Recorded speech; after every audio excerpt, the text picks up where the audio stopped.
بسم اللہ الرحمن الرحیم۔ السلام علیکم ورحمۃ اللہ وبرکاتہ۔ دوستو، آج کا جو وظیفہ ہے، اگر نابینا شخص بھی اس وظیفے کو کرے، انشاءاللہ اللہ جل شانہ اس کو بینا بنائے گا، اور اللہ جل شانہ اس کو جو آنکھوں کی دولت ہے، اس میں جو نظر ہے، وہ اللہ جل شانہ لٹھا دے گا۔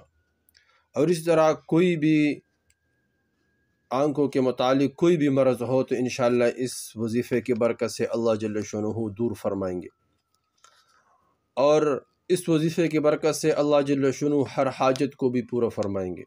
کوئی بھی حاجت ہو، اس وظیفے کو کرے، انشاءاللہ تمام حاجات پورے ہو جائیں گے اللہ کے فضل و کرم سے۔ حضرت لیث رحمۃ اللہ علیہ فرماتے ہیں کہ میں پہلی مرتبہ ابن نافع رحمۃ اللہ علیہ سے ملا تو وہ نابینا تھے۔ جب میں پہلی دفعہ اس سے ملا تو وہ نابینا تھے۔ کچھ دنوں بعد میں نے ان کو دیکھا کہ اللہ جل شانہ ان کو آنکھوں کی دولت عطا فرمائی تھی، وہ بینا ہو چکے تھے، نظر آنے لگے ان کو سب چیزیں۔ مجھے یہ دیکھ کر بہت حیرت ہوئی۔ میں یہ حالت دیکھ کر میں نے ان سے پوچھا کہ کس طرح آپ کو یہ آنکھوں کی دولت نصیب ہو گئی، یعنی بینائی واپس آ جانے کے متعلق میں نے ان سے دریافت کیا تو انہوں نے کہا کہ میں نے خواب دیکھا، اور خواب میں کسی نے کہا کہ اے ابن نافع، آنکھوں کی درستگی کے لیے، بینائی کو درستگی کے لیے اس دعا کو مانگو، اسی طرح دعا مانگو، یہ وظیفہ کرو۔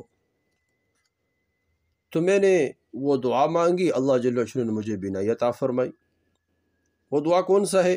فرمایا کہ میں نے خواب میں دیکھا کوئی کہہ رہا ہے کہ اس طرح کہو، یا قریب، یا مجیب، یا سمیع الدعاء، یا لطیف، یا سمیع الدعاء، یا لطیف،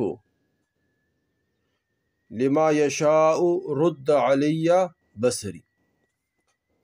یہ دعا کہو۔ فرمایا کہ جب میں نے یہ دعا کہا، اللہ جل شانہ نے مجھے بینائی عطا فرمائی، اور جو بھی آدمی، کسی آدمی کو پھر جب کوئی بھی ضرورت پیش آتا تھا تو حضرت لیث رحمۃ اللہ علیہ بھی ان کو یہی وظیفہ فرماتے تھے کہ یہ وظیفہ کرو، اور اسی طرح ابن نافع رحمۃ اللہ علیہ بھی فرماتے تھے کہ اس طرح دعا مانگو، اللہ جل شانہ دعا کو قبول فرمائیں گے۔ یا قریب، یا مجیب، یا سمیع الدعاء، یا لطیف، لما یشاء رد علی بصری۔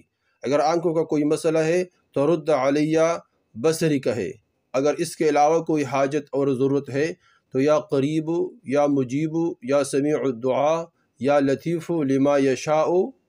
اس کے بعد جو بھی مسئلہ ہے، جو بھی حاجت ہے، بس اس حاجت کو اپنے ذہن میں رکھ کر دعا مانگے، اللہ جل شانہ وہ تمام حاجات ضروریات کو پورا کریں گے۔ دو وظیفے کا خود کرے، آگے شیئر کرے تاکہ سب کو فائدہ ہو جائے اور سب اس سے فائدہ اٹھائے۔ والسلام۔